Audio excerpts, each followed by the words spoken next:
So, mao din ni among system, sir.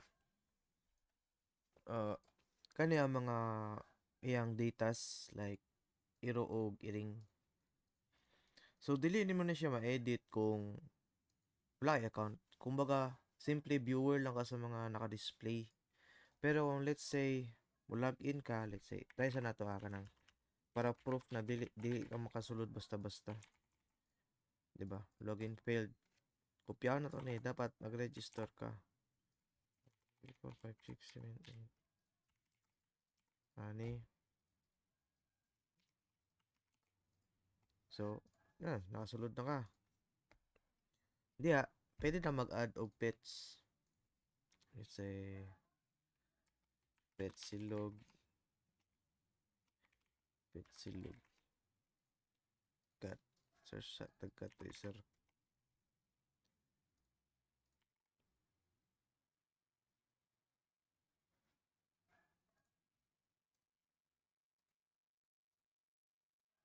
So, import, description, cute, 5, age 4, breed.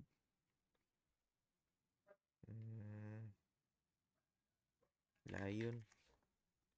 Add pet. Yeah. So, cat. Category cat. Dog. Sort po nimo. Name A to Z. Z to A. Age. Low, high. High, low. Reset. All pets na pinaka-display all pets lang.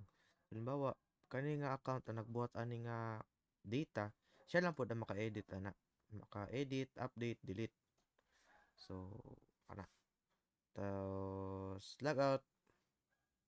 Back. Balik ka sa viewer. Di nakakita. Kunya, kani mga data naka-store na dire sa MongoDB. Pero nakakita mo.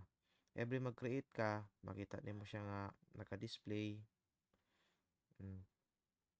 3 pets, 4 pets. Ana.